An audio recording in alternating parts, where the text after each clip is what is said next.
Hey everyone, कैसे हो आप सभी लोग। एक क्वेश्चन आता है बहुत सारे स्टूडेंट्स के मन में कि एग्ज़ाम को लास्ट 10 दिन रह गए हैं तो हमको एक दिन में कितने टेस्ट देने चाहिए। ये बहुत ही कॉमन क्वेश्चन है। देखिए, इसका सिंपल सा फंडा है मेरे पास, जो मैं आजमाती थी और आपको वही बताऊंगी कि अगर आपके मार्क्स 50 से ऊपर आ रहे हैं तो दिन में 3 टेस्ट दीजिए।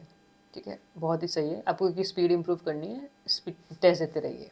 ठीक है, अगर आपको 50 से ऊपर मार्क्स आ रहे हैं तो। अगर आपके मार्क्स 50 से कम आ रहे हैं, ठीक, 50 से कम आने के दो तरीके हैं। या तो आप अटेम्प्ट ही नहीं कर पा रहे हैं, या फिर आप अटेम्प्ट तो करते हैं पर क्वेश्चन गलत हो जाते हैं। या तो आप जितने क्वेश्चन कर रहे हैं वो सही कर रहे हैं पर आपसे अटेम्प्ट ही नहीं हो पा रहे हैं।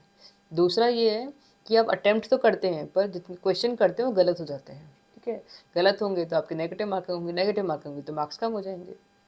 तो जिसमें आप अटेम्प्ट नहीं कर पा रहे हैं, है ना, आपकी स्पीड कम है, उसमें आप टेस्ट दीजिए, कम से कम दो। दो टेस्ट दीजिए डेली बेसिस पे। तीन भी देंगे तो भी चलेगा। ठीक है, दो तीन दो तीन दो तीन दो तीन दीजिए, जिससे कि आपकी स्पीड सही हो, क्योंकि आपको आता तो है पर आपकी स्पीड कम है।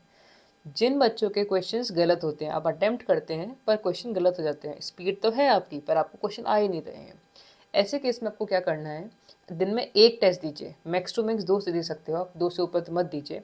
एक टेस्ट मॉर्निंग में दीजिए, एक टेस्ट इवनिंग में दीजिए। मॉर्निंग में टेस्ट दिया, जो क्वेश्चन गलत हुए उसको पहले प्रैक्टिस करिए, उसके 20 सवाल लगाइए कि आपने जो टॉपिक गलत किया उसके 20 सवाल लगाइए। उसके बाद नेक्स्ट टेस्ट दीजिए। दूसरी चीज़ क्या करना है, जैसे कि अगर आप प्रैक्टिस करते हैं तो ऐसे मान लीजिए आपके 4 टॉपिक से क्वेश्चंस गलत हुए, 4 टॉपिक से गलत हुए, तो चारों टॉपिक से क्वेश्चंस प्रैक्टिस एक साथ मत करिए।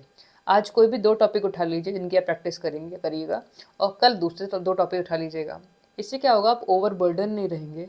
एक नॉर्मल वे में आप अपनी चीज़ों को इम्प्रूव कर पाएंगे, क्योंकि जितना आप हाइपर होकर काम करेंगे उतना आपकी परफॉर्मेंस लो हो जाएगी। ठीक है, तो उम्मीद कर रही हूँ कि कितने टेस्ट आपको देने चाहिए वो आपको क्लियर हो गया होगा। तो आप अपने अकॉर्डिंग आप जज कर सकते हैं कि आप कौन सी वाली कैटेगरी में आते हैं, उस कैटेगरी के अकॉर्डिंग आप टेस्ट दे सकते हैं।